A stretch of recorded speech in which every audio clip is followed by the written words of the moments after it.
Okay, welcome. So hello everybody, welcome to this lunchtime seminar on new directions in Black British history. It's lovely to have so many people coming to join us to hear from our speakers today. My name's Dr. Rob Waters. I'm a lecturer in modern British history at Queen Mary University of London, and I'm running this session for the Mile End Institute at Queen Mary.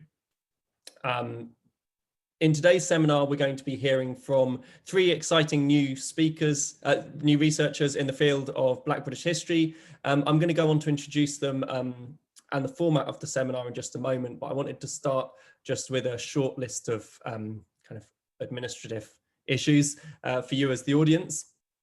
And the first is that audience microphones are muted for this session, but we do invite questions from the audience. So if you have a question, please do write it in the chat box and I'll read it to the panel, time permitting, in the Q&A session after the papers.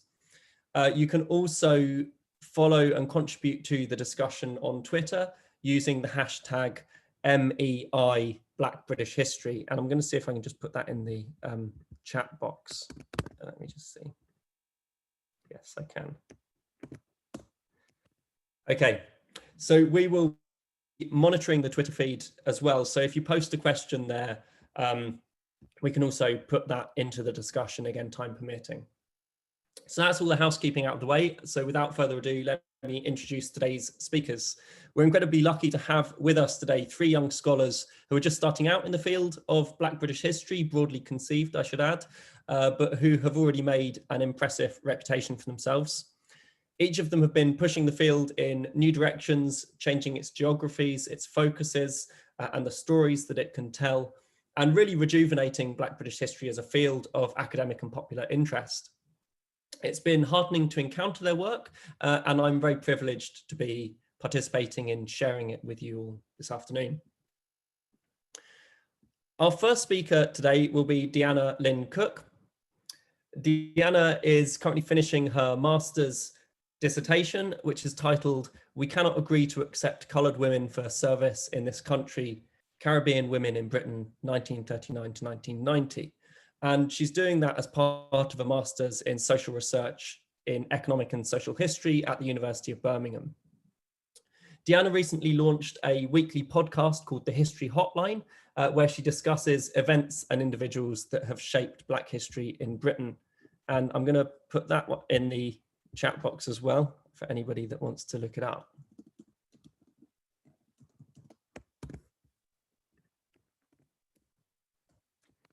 So I've been listening to the podcast a lot over the last few weeks. It's staggeringly wide-ranging.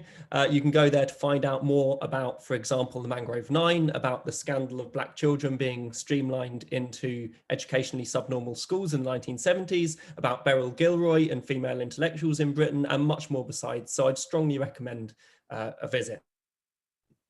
After Deanna, we will be hearing from Olivia Wyatt. Olivia is a master's student at the University of Leeds. Her current research focuses on community and African Caribbean women's activism in Leeds in the 1970s and 1980s.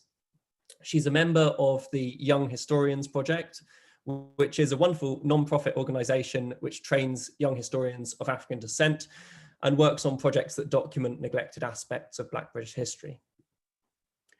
Olivia co-founded From Margins to Centre, an undergraduate conference on marginalised histories. And this was an academic space for undergraduate students across Britain to present papers on the intersectional histories of LGBTQ+ community, disability, women, and Black and Asian people. And leading out of that, she's also recently launched the Margins to Centre online journal, where you can find videos from the conference, as well as published papers and audio and images for participants. So I'm going to put that link in the chat for you as well.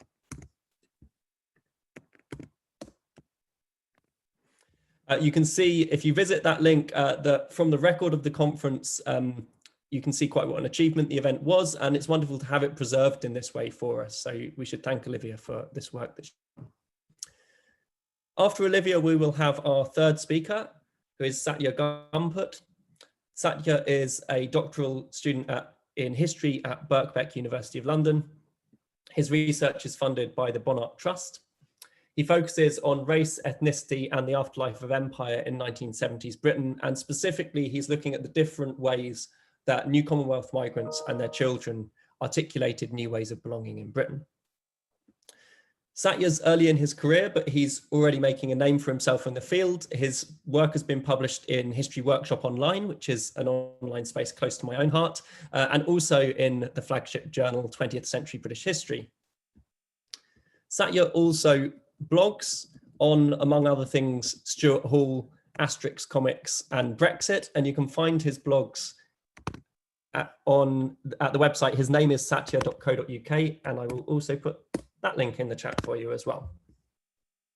So the format for today's session is that we're going to hear from each speaker in turn, and they will speak for around 10 to 15 minutes. And then we'll have time for conversation with the speakers about their work, and I can bring in questions from the audience at that time. So please feel free to post questions at any point, and we'll be keeping an eye on them, as well as I say, on the Twitter feed, and we'll come to them in time after we've heard from the speakers. So without further ado, let me now invite our first speaker, Deanna Lynn Cook. Thank you very much, and thank you to my institute for inviting me to speak here today. It's an honour. So my history of studying Black British history and researching it is quite a short one, and I didn't really start until my master's degree at the University of Birmingham, getting into Black British history within the field of history. So I started researching history specifically at Queen Mary University during my volume.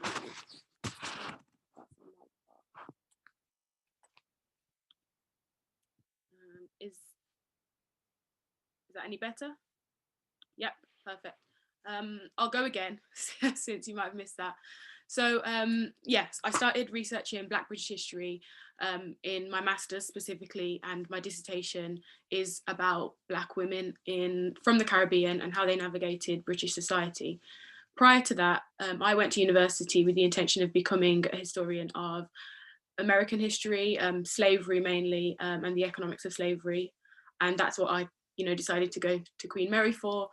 But when I decided to look through the modules after confirming my place there, I realised whilst there was a lot of American history, which was really interesting to me, there wasn't so much anything else, and there was a lot of European and British history that I wasn't really interested in studying.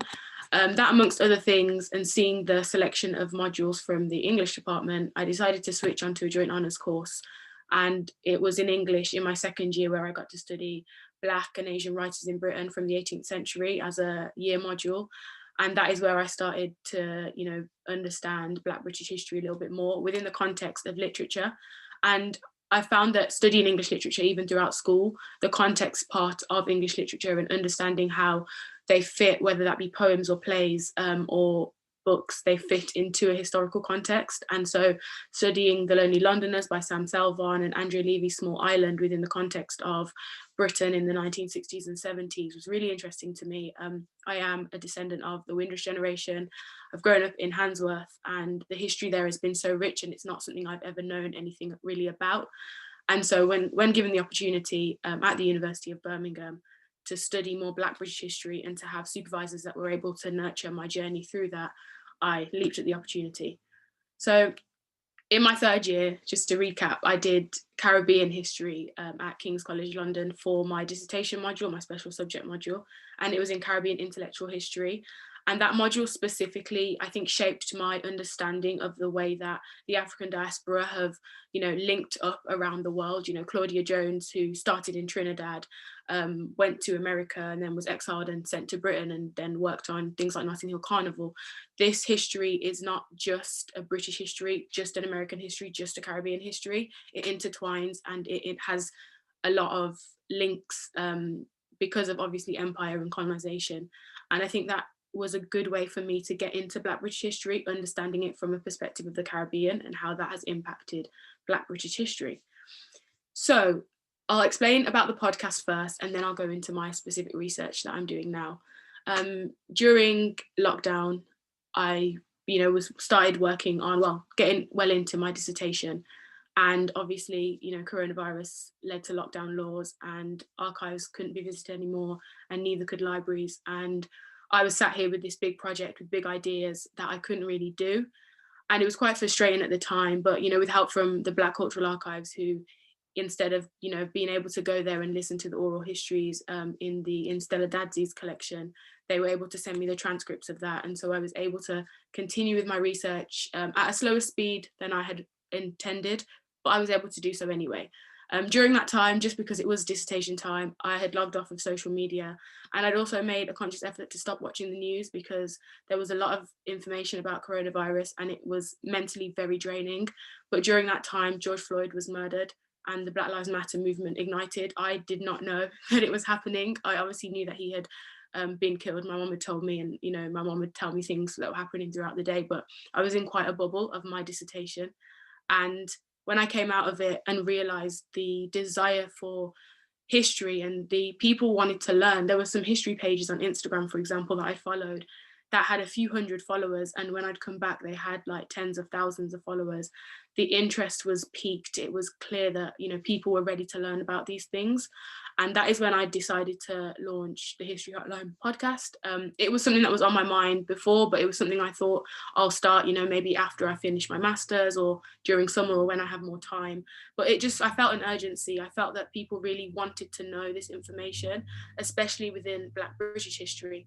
The History Hotline, I didn't intend for it to just be about Black British history, but I felt like a lot of people know the American story. We know about slavery, we know about the civil rights movement, Rosa Parks and Martin Luther King. We're taught about them nearly every year in school, but we didn't really, know about what had happened in Britain. And the same, migration stories and patterns, they had happened in a different way. Black people had ended up in Britain in a much different way than they had ended up in America. But those narratives did need to be explored, and that's why I decided to launch that and get into that. And I think I won't always talk about Black British history on there. I still have a great passion for American history and Caribbean history, and so one day I'll get back into those histories on the podcast. But for now, I think it's quite important that we focus on Black British history, and just putting it in the context of British history. It is British history. It relies on Britain. It relies on empire. It's not just a separate thing, and we often talk about it as if it is, and within academia and within this space it is a separate discipline, but I do believe it should fit within British history. My podcast is called the History Hotline. I've just seen that comment. And so into my research. So my dissertation is entitled what is it called?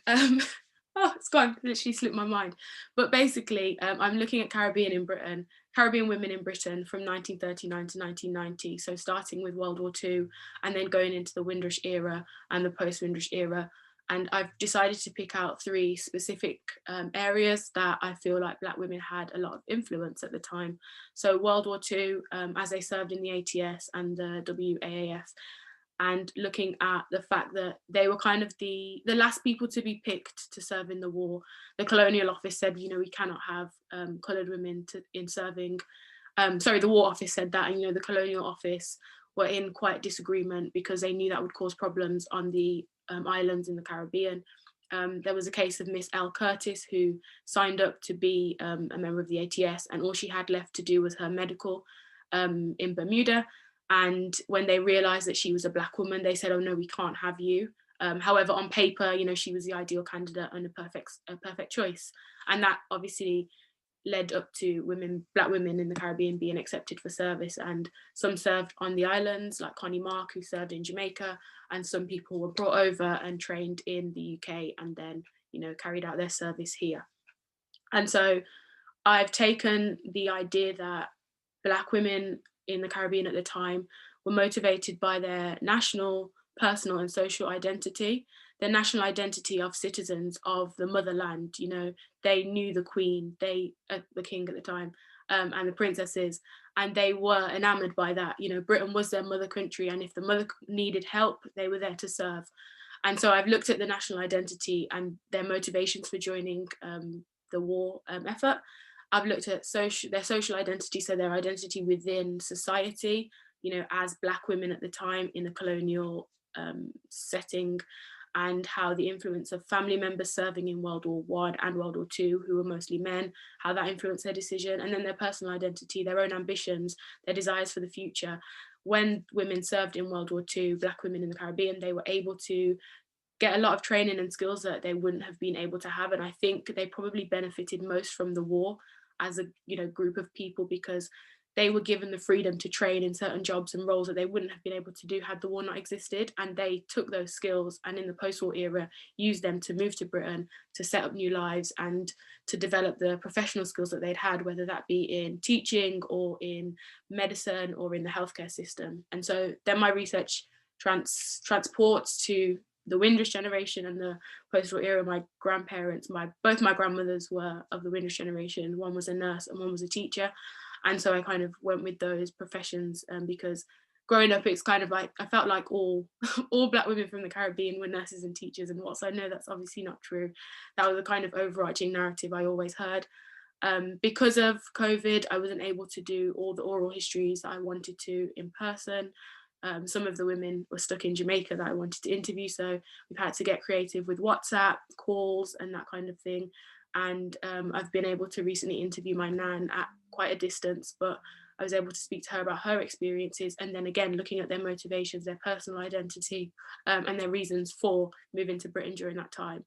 I wanted to specifically give Black women agency, and that's why I'm kind of focusing on oral histories. I'm using Stella Dazzy, Beverly Bryan and Suzanne Schaef's The Heart of Race text, which has a multitude of oral history interviews from women at the time that moved over here, as well as the archives at the Black Cultural Archives and the oral history collection there, because I really want it to be led by their voices and their stories, as opposed to me kind of putting words into their mouths and forcing, their motivations onto them. So it is a history that is really led by interviews, and that is my main kind of source base for the project.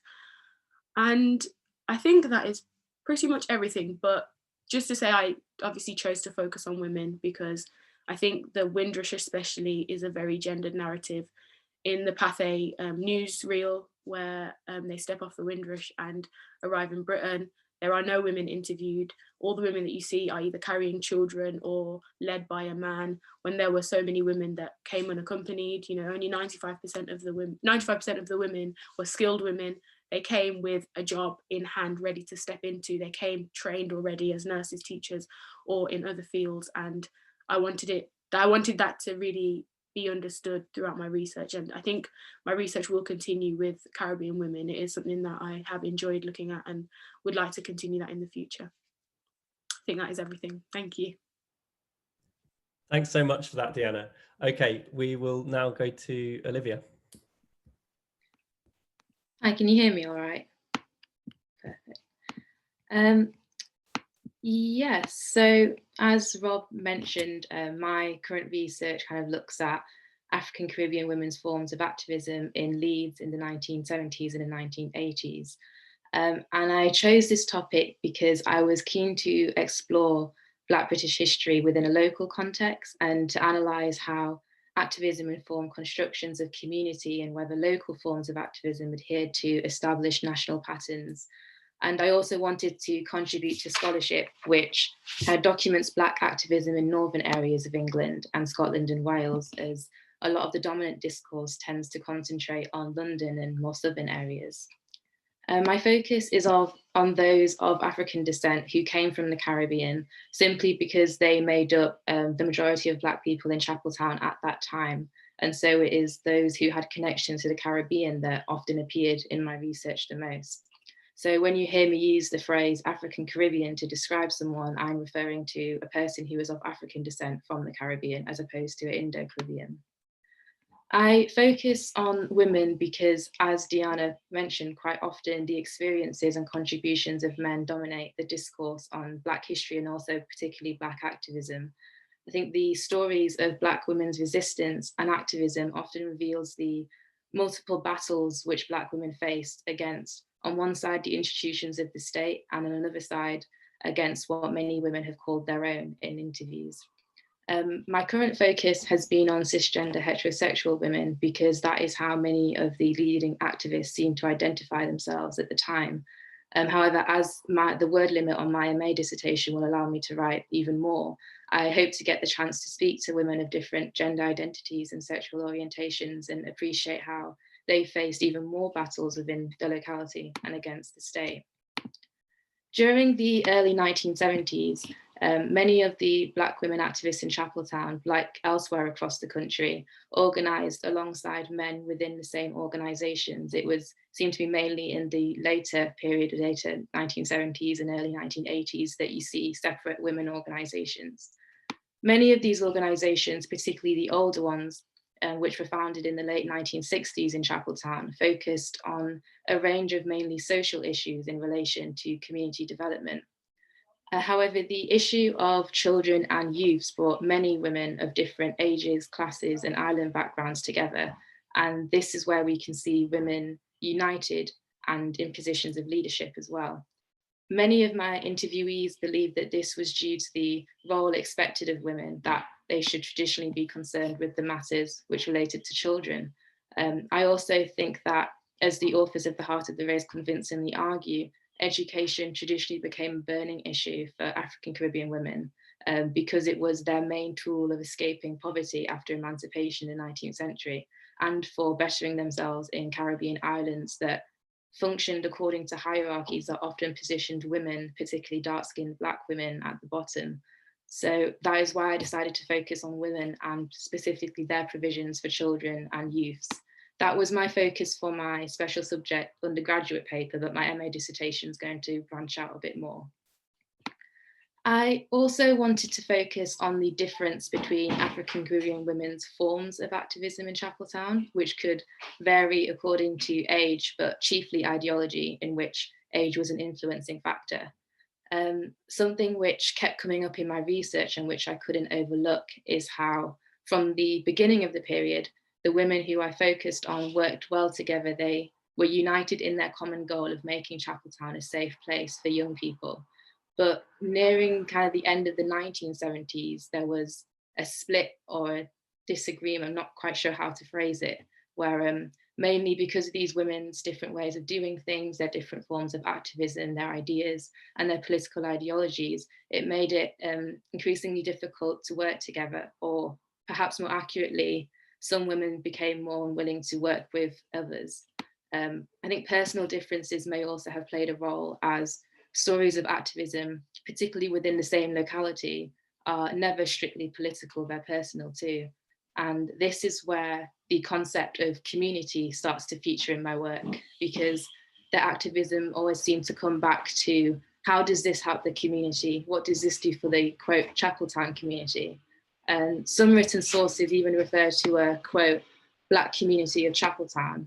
And this is where I started to see other discussions emerge and come to the forefront. So, for example, who is best to speak for the community and for its youths? What criteria must one meet?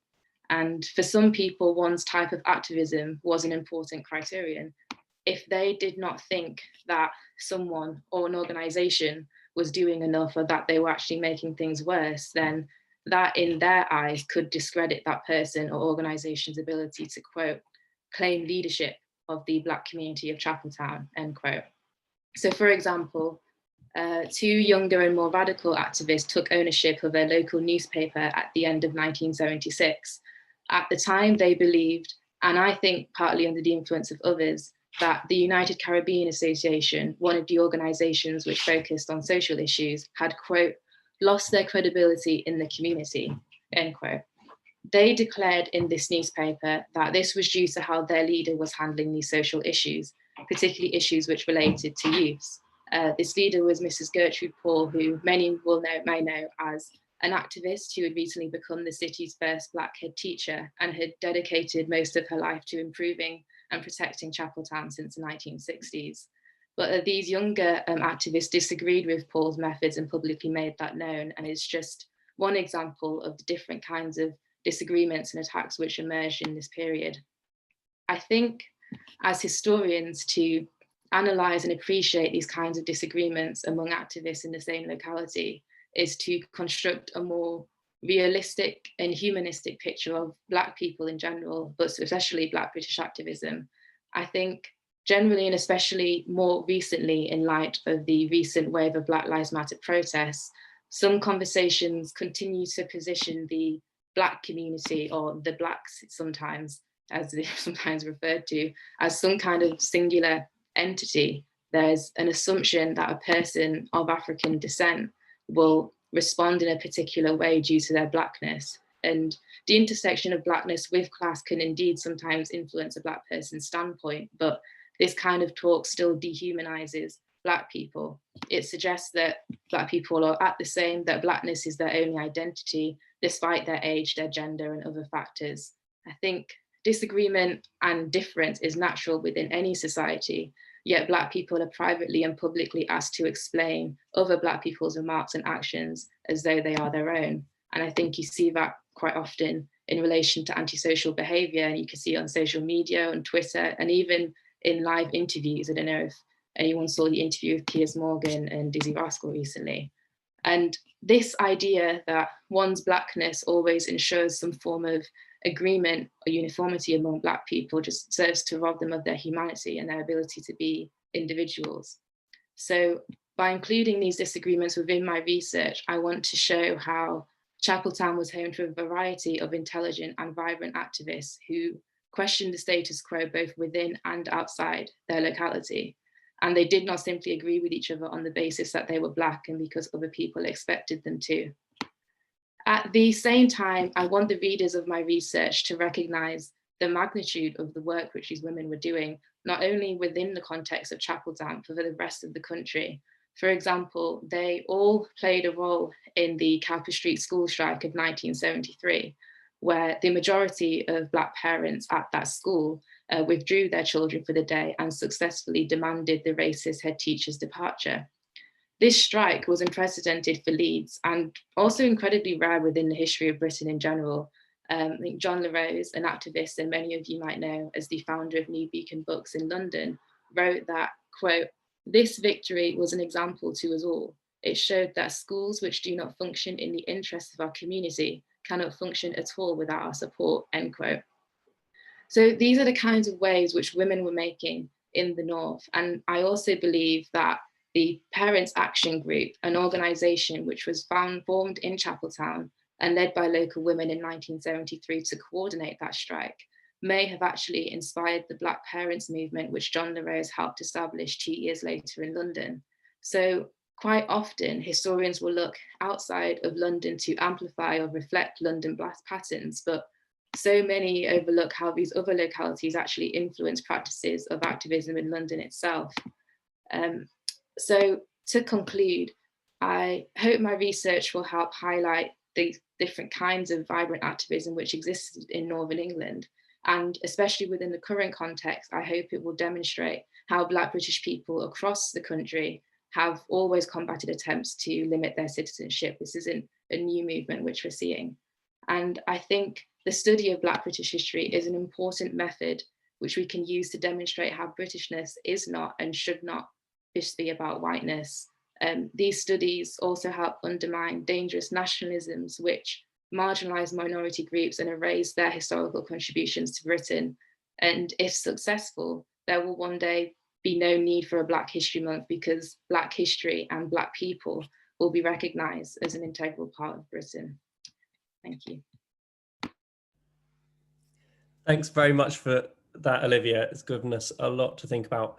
I'm going to pass over to Satya now. Is my sound okay? It's working perfectly? Yep. Okay. So it's really great to follow on from both Deanna and Olivia. And I think I'm going to pick up on some similar themes that we've raised throughout. And so as Rob introduced at the beginning, my research reappraises sort of the history of race, ethnicity, and empire in modern Britain.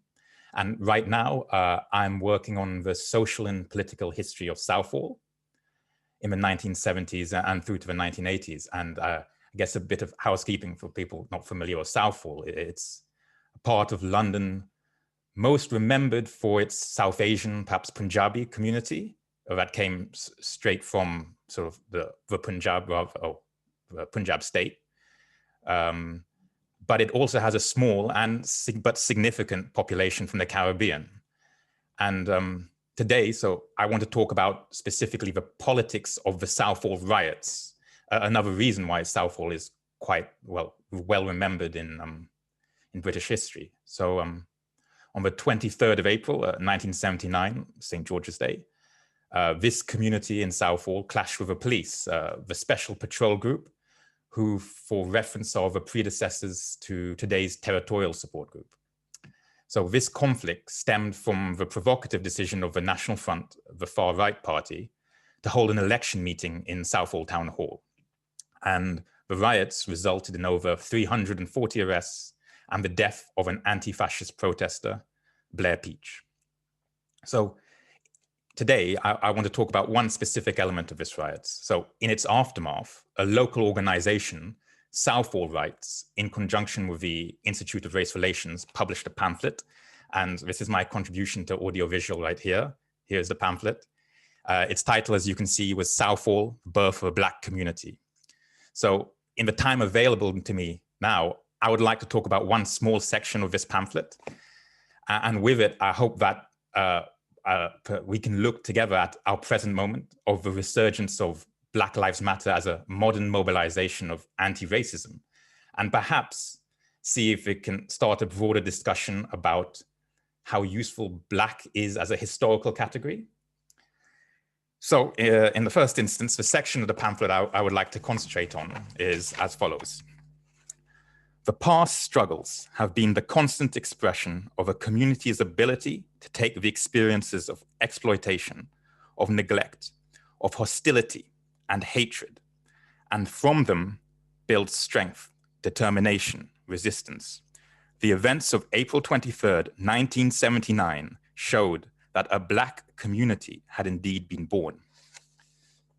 So it is a very powerful statement, written in 1980, just a year after the riots. But perhaps to the modern ear, that may sound jarring. As I've mentioned, the community in Southall at this time is majority Punjabi. Again, with a small section from the Caribbean, but it's best conceived of as a South Asian community, perhaps. But like I've said, describing Southall as Black is a use of the word we would not be comfortable with today. Black in this context means something very different. It was a grouping that took people who had a common experience of racism and colonialism, and whether of African, Caribbean, or Asian heritage, or any mix thereof, it saw it as a political platform and identity. So for the purposes of ending the racism that affected the lives of people in Britain and beyond, Black emerged as a coalition. This was an idea of race that had borders that expanded as a basis for political and social organization. So this era of Black British history includes Darcus Howe, Stuart Hall, and as both Deanna and Olivia have mentioned, Stella Dadzi, Claudia Jones. But it also includes Farooq Dondi, Ambalavanir Sivanandan, Mala Sen, Jay Desai, and it also includes people who today maybe wouldn't fit into any of the neat categories we like to think of. And I'm thinking particularly of a man who it's very likely without whom we would not have this event, Ansel Wong, whose identity as a sort of Afro-Sino-Caribbean he has talked about, I think in an interview with you, Rob, about how those identities were challenged. So to think about Black Britain in this way, it's also about seeing Black Britain as part of a global movement where radical change felt possible. It's perhaps fundamentally a hopeful movement about the possibilities of change. European empires had fallen in on themselves by the 70s. Rapid decolonization accompanied by independence movements with, at the very least, like Marxist accents. Being Black in this moment, for these activists, meant being allied to this global movement. It's fundamentally anti-colonial. And these common experiences and connections led to an identity that strove to think Black, something that Rob's last book covered. So to return to Southall, the riots of 1979 in this outer suburb of London were explicitly linked to the Amritsar massacre in 1919. A local community newspaper in the aftermath, described the Amritsar massacre as a Holocaust and compared it to the pattern of colonial domination that people in Southall felt in contact with police, in contact with state, or various elements of the local government. To these Black activists, Southall in 1979 did not make sense without that colonial history, without the Amritsar massacre of 1919. The same applies for Brixton, St. Paul's, or indeed Handsworth, and many parts of Britain's dilapidated inner cities that experienced riots, or perhaps, as maybe we may go on to discuss, uprisings, as many people at the time chose to term them. With all this in mind, I suppose one obvious question is, why has this political identification declined? And maybe we can cover this with some depth in the questions afterwards. But for the big picture, Black was a coalition. And maybe in light of what we know has happened since, it was a fragile coalition. So now I'd like to come to our present moment. The mobilization of a new anti-racism politics, Black Lives Matter.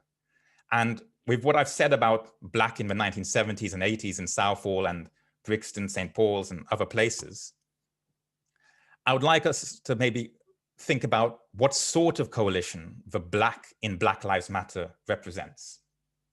And here I'd say maybe what's obvious is that collective identities are always negotiated. And in the case of Black Lives Matter, and I think Olivia raised this point a little bit with her research on Chapeltown, at least in its UK manifestations, Black Lives Matter has seen Black become ethnicized a little bit. Black is being made into an ethnicity. And the means by which we recognize Black as a form of anti-racist politics, as a category of anti-racist politics, has changed. And I think whether we talk about the radical political identity of the 70s and 80s, and how the borders of Blackness, shall we say, have contracted with these ethnic or biological determinants. So like we've already heard, phrases like Black Britain or the Black community have strange sort of reference what exactly is being talked about, whether people from Nigerian heritage, Somali heritage, or West Indian heritage, or in my case, Mauritian heritage, can find a home within these spaces, because fundamentally it's making a claim about ethnic identity and how that feeds into a bigger racial identity. And it's still a coalition, but its borders are defined differently. While perhaps it's common to hear within this moment words such as structural or institutional racism, it is striking how often the vocabulary that has been popularized in this moment on a more societal level within sixth form colleges to workspaces or universities or diversity boards or whatever, the vocabulary has become about the personal. And I think one good example of this was if at the height of this summer of Black Lives Matter, the list of bestsellers in the nonfiction department had Robin DiAngelo's White Fragility, Ibrahim X. Kendi's How to Be an Anti-Racist, and Rennie Edo-Lodge's Why I No Longer Talk About Race to Why I No Longer Talk to White People About Race. And whatever the content of these books, what was interesting was how they were marketed, how they were put out on places like Instagram and these sorts of places as reading lists. And it came out as how-to manuals or racial self-help books, anti-racism as personal development. And again, these books don't necessarily make those points, but the atmosphere around them felt like that. And the vocabulary we were left with this summer, words that maybe 2 years ago you wouldn't have heard, white privilege, allies, they really interestingly locate this system of racism in the person. These are roles and features that an individual is born with rather than acquire through society and experience, like the previous wave of activism. And this is something I think Olivia picked up in her research in Chapeltown. So in concentrating on race inhabiting an individual, it's possible to lose track of more wide-ranging ways of thinking about race and racialization. Structural racism can simply become a synonym for very bad racism, rather than a specific comment on how racism manifests in Britain. So whatever we may think about this matter, whether it's a positive development or not, what is clear is that the meaning of a historical category of Black, at least in anti-racism activism, has changed. Who is included or excluded has shifted, and almost certainly will continue to change as we go forward. So where does this leave us for the study of Black British history, the thing we're here today to discuss? If the historical category of Black shifts, should the writings of these histories take account of these changes? So in conclusion, maybe to prompt broader reflection, maybe, Black British history, it can be the history of people who happen to be Black, however defined at that historical moment. And often, if we're being honest, that is what public observance or commemoration of Black History Month can amount to, at least in the public sphere, in mainstream discourse. But I would like to propose that Black history is best defined not by its subject, but as an approach, one which recognizes that at the heart of British history, politics, and society lies this thing, or perhaps better, construct, called racism and even and race. Black history is a lens through which to document how people have experienced, interacted with, changed, and used race as a tool of political and social transformation. And to pick up on earlier points, that's not to say that race is the only thing that matters. Class, gender, sexuality, and perhaps the geographies of inequalities in Britain, those matter too. But Black British history is the insistence that British history and British imperial history is not understandable without race. So.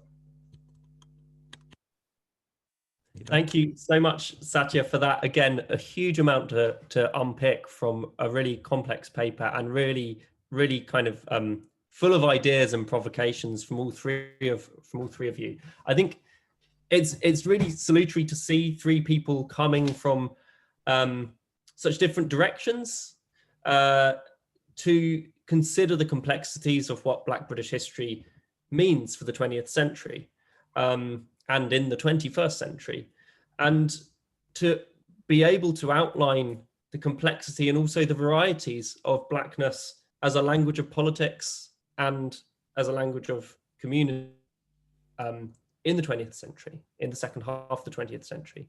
And one thing that struck me actually, and that I'd like to kind of abuse Chair's privilege to begin with, is just to wonder, all of you have framed what you're doing very eloquently in the context of our current political moment, thinking about Black Lives Matter, about this kind of recurring and controversial month of October, and thinking about the various kind of political crises that are defining the moment and the racialized moment that we're living through today. But all of you, to a greater or lesser extent, have turned to the 1970s and 80s as the historical moment that you're focusing a lot of your analysis on. And I just wonder, is there something about what happens to, or what we call Black British history in the 1970s and 80s, that is particularly pressing in on our current moment? Is there a reason why you've turned to that period in your research? Does anyone want to take that question? I suppose I can jump in.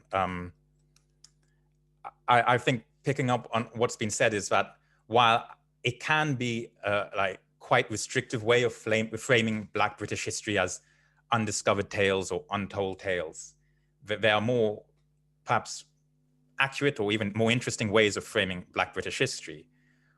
What is noticeable is how under commented upon this is, how unintegrated into British history it is. And what these activists are doing is fundamentally reshaping how we, from my research at least, how we think about belonging in Britain from sort of the imperial afterlife, so to speak.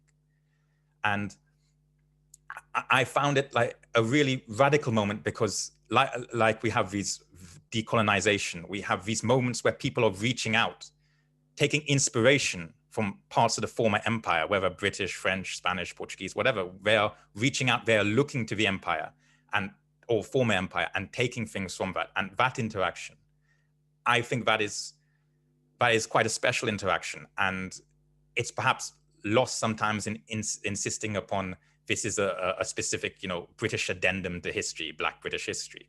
It's seeing how this is a radical platform to transform Britain. That's at least my contribution, my take on this. Thank you. Yeah, I can jump in and answer your part about kind of why to focus on the 70s and the 80s and where I can see connections to present day. And I think you can kind of see waves throughout history where these kind of similar issues come up. And I think it's something around like the late 1960s and the 70s where you start to see obviously a lot more younger people who were born in Britain, or those of Caribbean descent in my research. And obviously their parents tended to have migrated from the Caribbean, but then you again get a new generation of, say, people who increasingly identify as Black British. And before their parents' approach may have been, oh, we kind of just need to fit in almost to survive because of what they had to go through when they first came. Then you have another generation who thinks, well, actually, like, this is my home and this is the only home I've ever been able to know, and I should be able to feel like I belong here. And that's why I think you start to see very different kind of politics emerge in the 70s and in the 80s, which some older generations were maybe in conflict with. I think something which I didn't get to talk about was one of the uprisings of 1975 in Chapeltown, where a lot of the young people, there was a clash with the young people and the police, and there was actually a subsequent trial for that where a lot of the those who were accused were acquitted. But that actually marked quite, it kind of marked it kind of showed how different the older generations and the younger generations were, partly in their types of activism. And I think you can sometimes see that a bit today. Sometimes you still hear some older generations, because of their experiences, thinking there is a different way to go about this. I think, to quote Arthur France, who many people might know from Leeds, he made a point about there being certain parameters to work within. And I think so throughout history, really, you'll kind of see younger people taking maybe more militant, more radical action because they don't think that a lot of the previous action has been working. And I think you kind of start to see that a bit more, and you see people questioning, oh, well, is this kind of activism right? And I don't really think that's the point, but you can kind of see the similarities between the 70s and now there. Just to add to the point, you definitely triggered a lot of thoughts in my mind, Olivia, especially with the intergenerational differences of, the 60s and late 50s, and then the kind of generation that, took on these roles of activism in the 70s and 80s.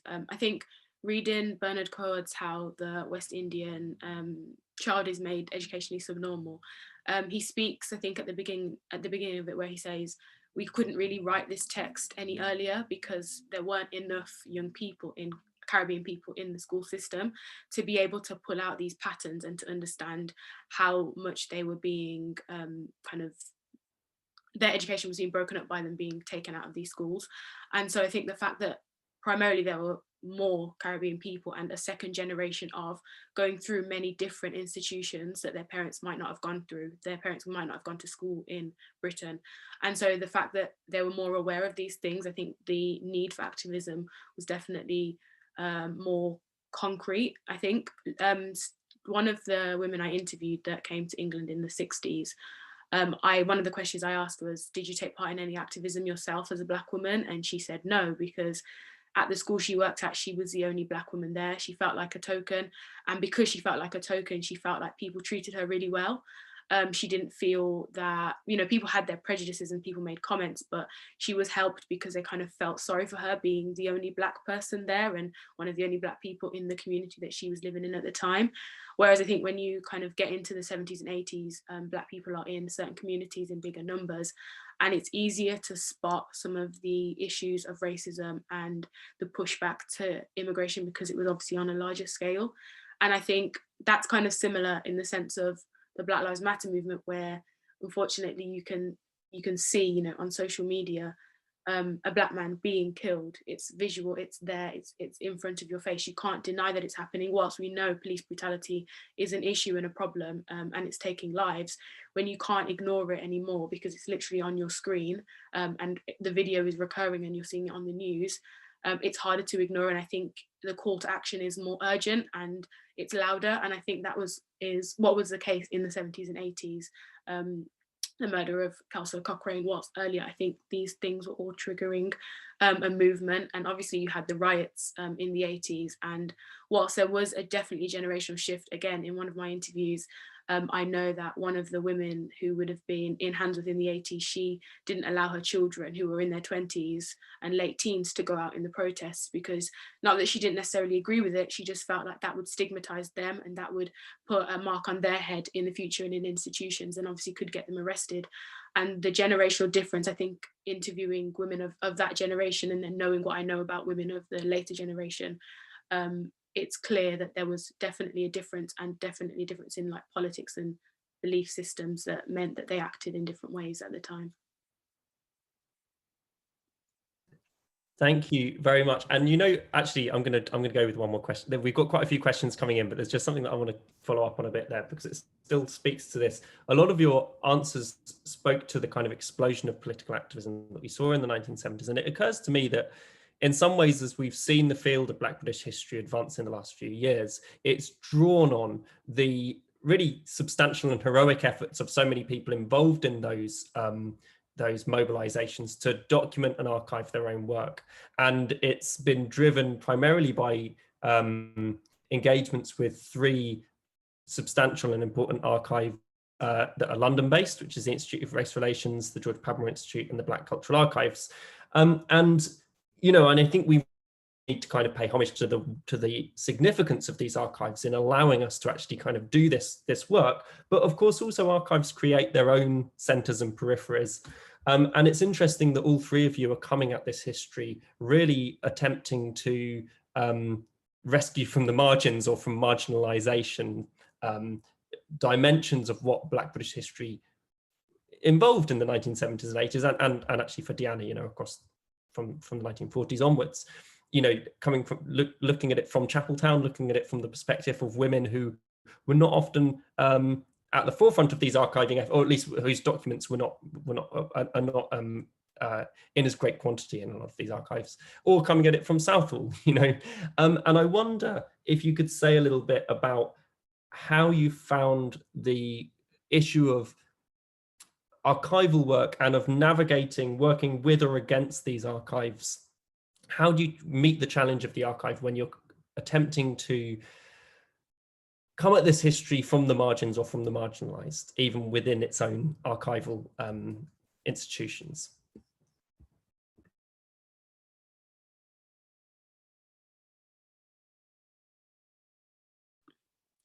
I think I have an answer. I think specifically working with the Black Cultural Archives, as I have for this project, I think the fact that when it comes to Caribbean women anyway, and what I've encountered, the focus isn't so much on, you know, what women did that were massive, big solo projects. It's not about, you know, this individual woman and this individual woman. It's more about, I think, their everyday lives and the things that they encountered that led them to the activism that they got involved in. And I think understanding that I wasn't going to be looking at necessarily women as individuals that, you know, did massive things on their own, but women as part of movements and as part of bigger organizations, whether that be OAD or some of the movements that came out of that. And it wasn't something I necessarily thought about going into, but it was something that I was quite surprised at, and I've had to kind of shift my view to kind of focus more on women's everyday working lives and everyday domestic lives, which thankfully in the Black Cultural Archives, in the collection I'm looking at, has been documented really well.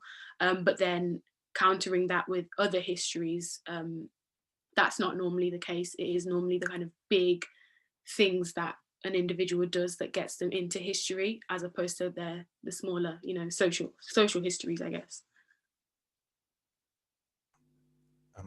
I can come in a bit on Southall because I think the Black cultural archives, when it comes to Southall, are really strong for things related to feminist activism. So OWAD, but also the Southall Black Sisters.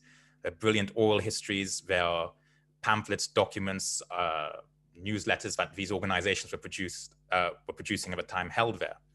But one thing that's interesting is I'm interested in these movements in terms of its political history. And within Southall, the sources that have survived are often, as is the case with political Blackness as an identity, a really male-dominated, gendered way of thinking about these issues. It's sort of, you have Blackness beaten into you on the streets. It is street fighting. It is formed in resistance. And probably the best thing, I'll say it carefully, but you have to approach some of these male-dominated narratives a bit skeptically.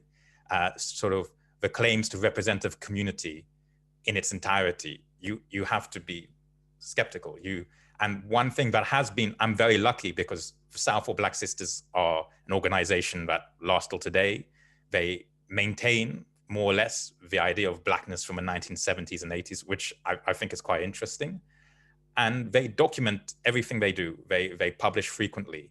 And that has at least invited me to think about political Blackness. And if Southall is interesting in this research, it's because while the riots give a platform to this very male-dominated Blackness that go onto the streets, you fight the Special Patrol Group, you fight the National Front.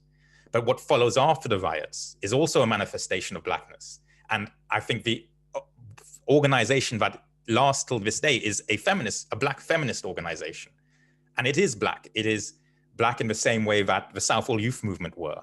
But it is produced after the riots, not within that, which is perhaps a very gendered way of thinking about these movements. But that's been one way I've tried to read within these archives. I think, as Deanna already touched on, oral history is incredibly important when researching and documenting these histories, not only to help navigate some of the silences which exist in the archive, either constructed silences, so obviously not a lot being conserved, and also the silences which emerge during the production of the material, as Michelle Oftrua writes. So not only using oral histories to navigate those, but to also understand why some people don't want to talk about certain things, and understanding that the interview is incredibly important, and also you don't want to press people to talk about things which they don't want to, but using those interviews alongside the archive, it can reveal a lot about the silences in the archive and also the silences in the interviews themselves. And I think oral history, as Deanna's already touched on, is especially important to kind of put those women's narratives at the forefront. So I think when I was coming into looking at this research and what I could find online, no one has ever written about African Caribbean women in Chapeltown, in their forms of activism specifically. It's never been written about in a gendered way. So I was approaching it with very few resources, because obviously the archives at the time were closed or were closing, and a lot of it has also not been recorded on paper. And I think that's a struggle with doing local history, and especially me coming from Leeds, and I will maybe know that something happened, but not be able to find it in the archive or in an interview. But just because growing up in that area, I just knew it happens, everyone would talk about it. And that's quite a problem in itself, and trying to think about how to navigate that without kind of becoming problematic, because obviously no historian is objective. And obviously some people might argue that makes me even less objective. So basically, I think oral history is incredibly important, and also making the most of the silences in the archive, not just seeing them as a limitation, but trying to get the most out of it and explore them and maybe look at why they exist. I think the why is always more important than the what happened and what survives. Yeah, I agree, absolutely. And I think you're right. I see even amongst my own students as there's more interest in local Black histories, or at least decentering London in how Black history is being done, and interest in the people who are marginalized within the major archives. There's an increasing turn to oral history, and it's going to be a really valuable resource for the future as well. I'm going to turn to some questions from the audience now. And we have one question from Valerie Bossman, Korshi. I hope I pronounced your surname correctly there. The question is to all panelists, how do we champion, this is a question about political blackness, which is something that's come up a few times actually. How do we champion all ethnic groups under the umbrella of BAME? And Valerie adds that she often feels as a Black UK African diaspora person that many of the other narratives take away from urgency for another. So I think the question is really about how, to what extent political blackness or BAME papers over differences or marginalizes or gets in the way of more nuanced and differentiated histories. I think maybe I can come on this because I talked quite a lot about political blackness, and I think firstly it's important to differentiate political blackness from BAME. As far as I'm concerned, but BAME is sort of an administrative public sector, it's a very legalese sort of way of talking about racial difference or ethnic difference. And I think it's important to concentrate on the sorts of claims you can make from these identities. So I think about maybe Stuart Hall when he talked about political blackness, or what we call black, I think he probably just called it. He said that it wasn't claiming, or I'm paraphrasing here, but he wasn't claiming to talk about ethnic or cultural differences. This was specifically a political platform. And BAME, if we're talking, I think it is valuable to have a way of talking about being a racialized minority in Britain and acknowledging that racialization and racism, this matters and people experience it. So, for example, that in the last few years, we've had Jewish people described as wealthy financiers who control the world. We've had Asian people described as grooming gangs, and we've had maybe Black people stereotyped as gangsters, drug dealers, whatever. And these, we could argue against each specific racialization in turn. But perhaps the concept that bothers people the most is that racialization. So if we, I think also there's a numerical point to this, is that I am a British Mauritian. If I were to argue for the rights of British Mauritian on my own, well, the revolution wouldn't last that long, you know, respectively. It is about building those solidarities. And I think, like I said, it's important to think about the claims you can make with those terms. And just to finish off quickly, I don't want to monopolize too much time, is that at the height of this, well, we're still in the middle of this pandemic, and the ONS, the Office for National Statistics, has been able to use BAME as a way of framing ethnic disparities in people who are dying from coronavirus. And if you went through the report, you would have noticed it did give us a language for talking about why British Africans, people of African heritage, suffered certain disparities, people of Caribbean heritage, another, Bangladeshi and Pakistanis, vastly different from Indians, for example. And that is something that other European countries, whether we look at France or Belgium, for example, are incapable of doing, because that sort of data is illegal. You are not allowed to collect that data. And while I understand maybe there's some claims you can't make culturally or ethnically from this platform, there are many political claims you can make, and perhaps focusing on that and sort of social organization maybe as well. That is the way of using these sort of umbrella categories, these coalitions as tools for change.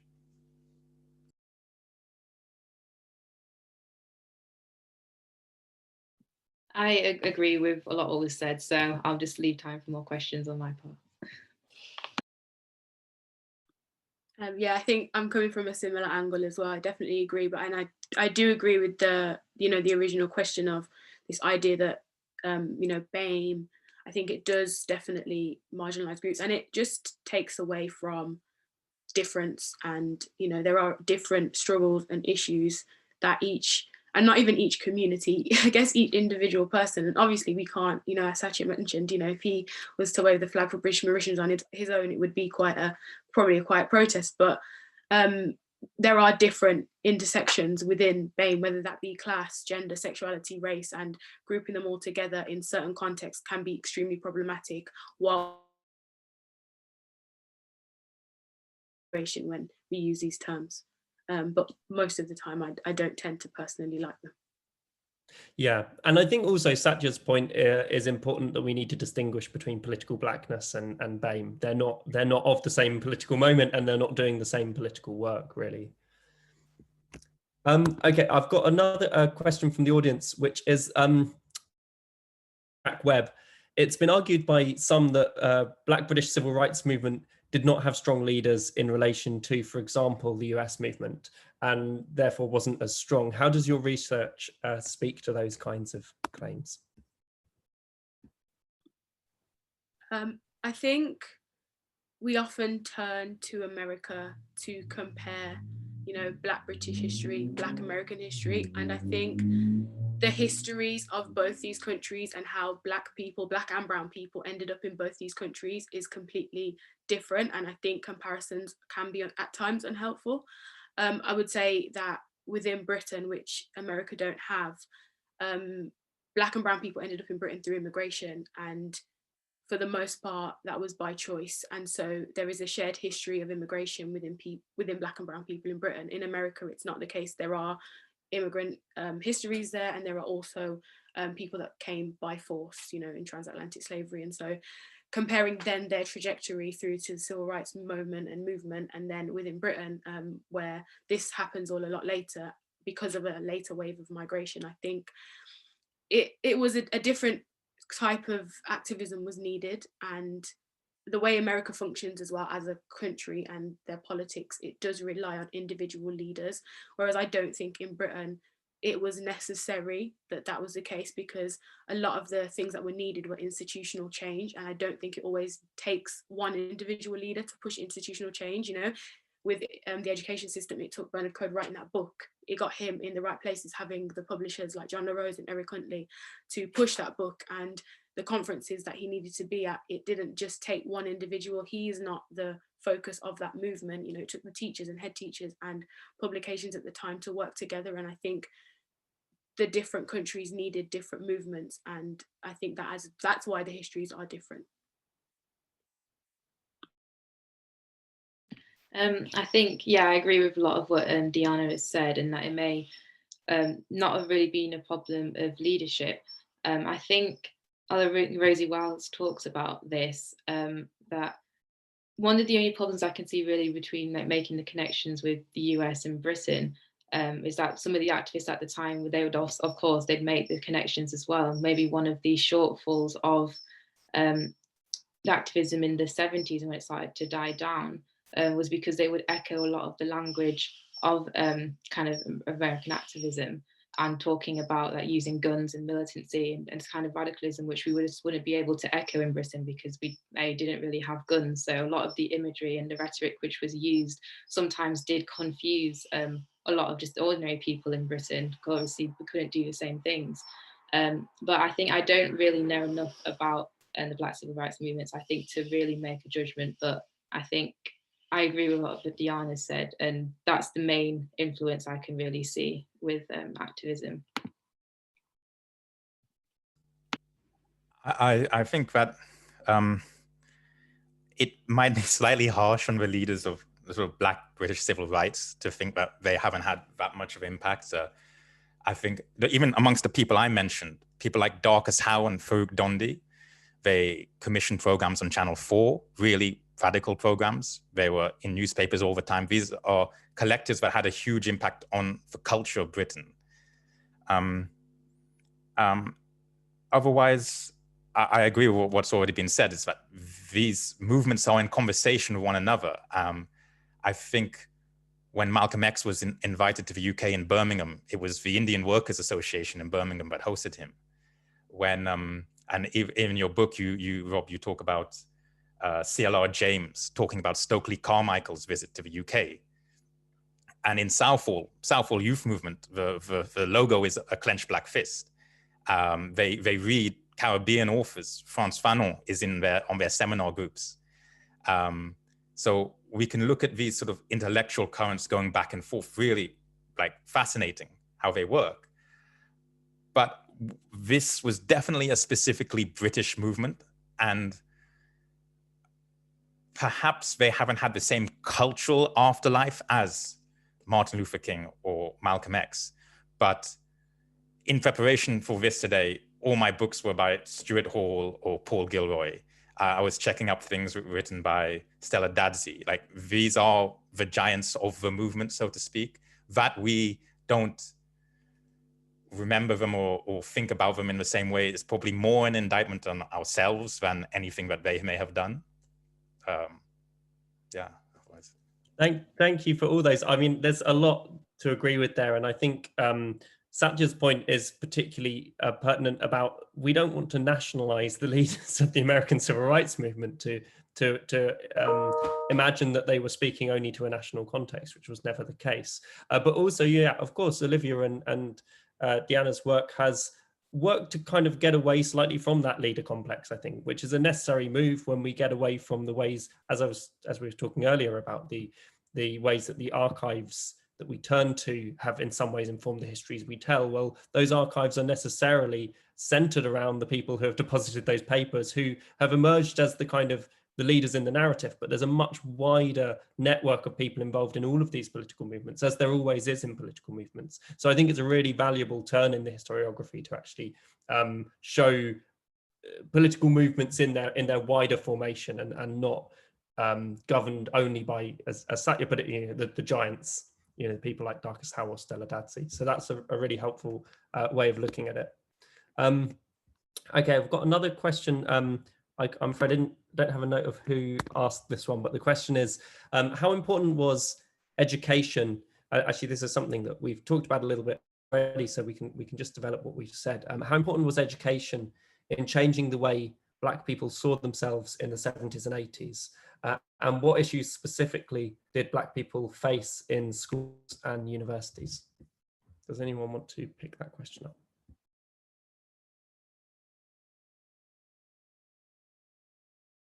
I can go for it. I suppose, like, we've talked about how the West Indian child is made educationally subnormal. I think one response to that was the Black supplementary school movement.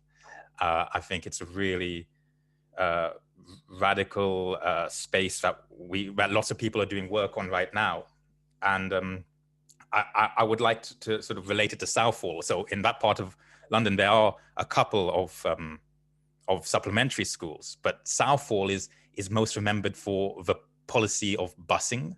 So this policy is, like, perhaps not, well, actually, strangely, it's probably not that well remembered, but it was very few local authorities in Britain decided that if there were more than 30% of children of immigrant heritage, then they would be bused between like 3 or 7 miles to another school to be educated in a school where they would be the minority. And that had huge ramifications about how their lives developed afterwards. And I don't think it's a coincidence that Southall becomes a very radical place, because this feels like a very colonial era policy approach to education. It is about race relations, managing communities, and how this problem is presented, that there are too many brown kids here, let's send them somewhere where they feel like they're alone or whatever. These quite traumatic sort of educational pathways. And it made me think that while I was planning during this period without the pandemic without the shutdown to research more into some of these matters about busing, but maybe in a bigger picture, people talk sometimes of the Southall Renaissance, that you have Gurinder Chadha, you have directors of a national theatre that were born in Southall during the riots. You have basically half a cast of Goodness Gracious Me. You have these people come out with, and it would be very easily to say they could have come from any ethnic minority region of the country, but maybe comparison to Brixton, which is, again, a place where lots of radical thought has come out. We think about education and these movements from the community to sort of instill this sense of Black history or Black culture. That's what I think.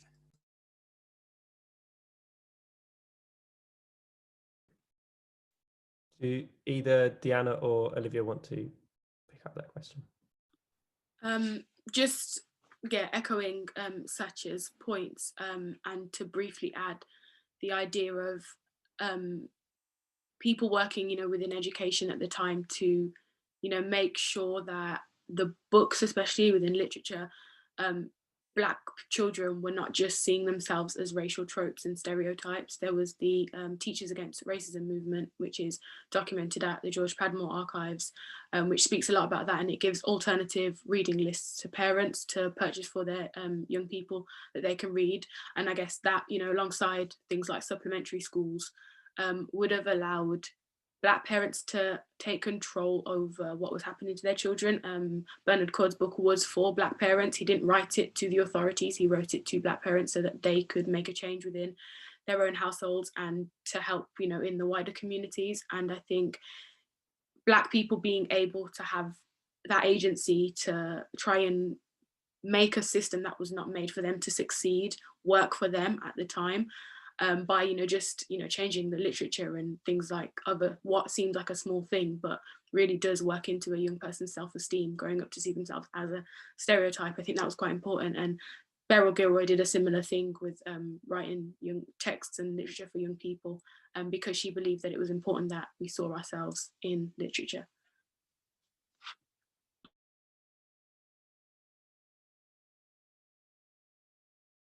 So I'm just conscious of the other questions, so I'm happy with what everyone else has said. You're muted. I'm muted. I knew that would happen eventually. Okay, we've not got very long left actually, but there's one question which I think might be quite a nice one to finish on, because it lets us look to the future a little bit, and that is, do you think that the increasing representation of Black communities in British political, cultural and sporting life has altered how Black British history will be interpreted in the future?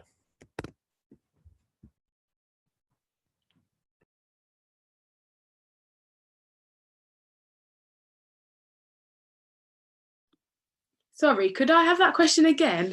Yeah, of course, yeah. So I'll say it slower. Do you think that the increasing representation of Black communities in British political, sporting life has altered how Black British history will be interpreted in the future?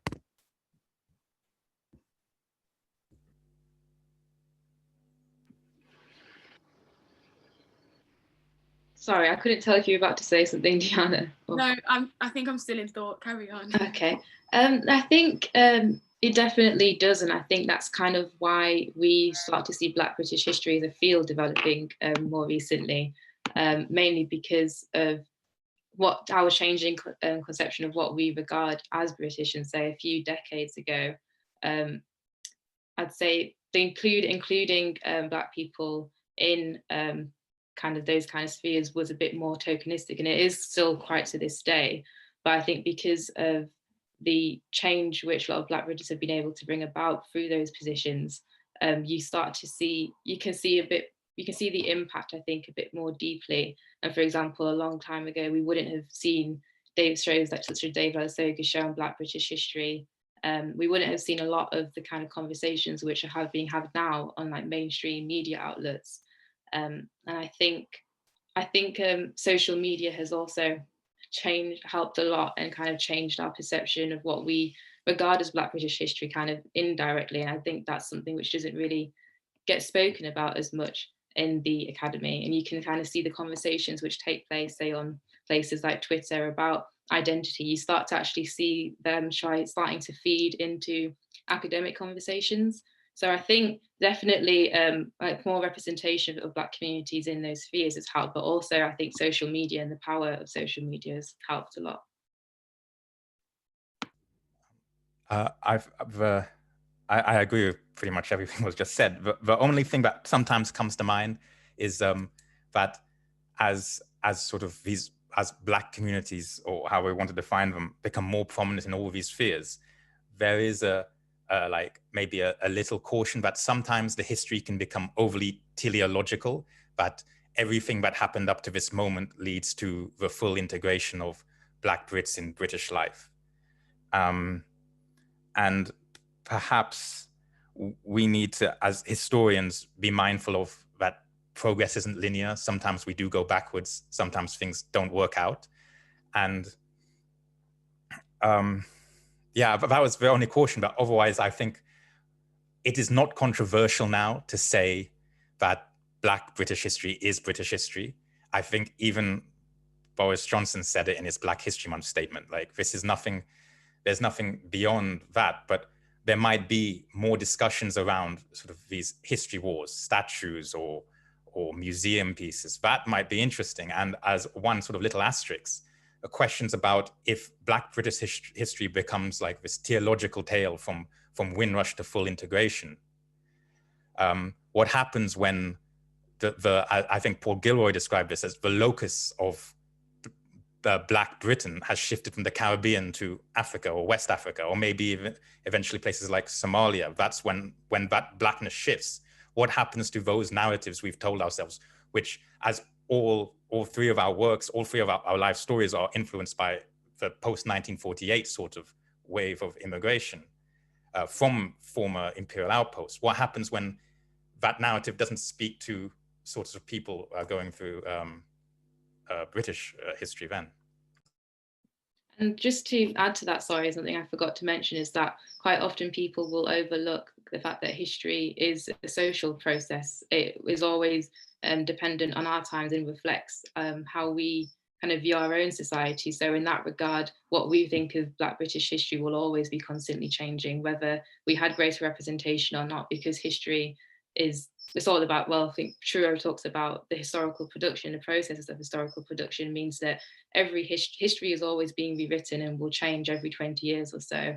And that's why it's quite ironic when you see organisations such as the so-called History Matters group, who sabotaged that name, by the way, and how is there see this resurgence of trying to properly write history and trying to just return to what good history looks like. And I think that just kind of shows that we are doing the right thing in terms of rattling the right people, that they feel like they have to protect this this centered white narrative to try and bring it back to what history used to be about. So I think it's important to remember that history is always changing because it is a social process. It's not something which is fixed in stone. Okay, thank you. And that's a really salutary point to end on. And you're right, I think if we're rattling the right cages, then we're doing the right thing. So well done, keep rattling. And thank you to all three of you for coming to share your work this afternoon. It's been really invigorating to hear about these new projects that are going on and really expanding our understanding of what Black British history is and what kinds of subjects and geographies, localities, processes it can help us understand better, and how it can help us understand the history of modern Britain in new and important ways. So thank you a great deal for that. There's a comment in the chat which is asking whether this is being recorded. It is being recorded and it's going to be available on the YouTube channel. So and I believe that the link to that has just been put up, but you'll be able to find it from the Mile End Institute website. There's one more point which I thought I might share, as it's a rather nice comment to end on, which comes from Bill Schwartz in the chat, which he says, I wonder if the presenters realise how original their work collectively is. The time frame we work from, the emphasis on gender and sexuality, the wonderful investigations of localities, these are all impressive, and race looks different from these perspectives. So thank you again for sharing that work with us today, and we've all learned an awful lot having you here. So thanks. We'll Thank you. Thank you for having us. Thank you. Thanks, Robin. Thanks for sharing. It's been brilliant.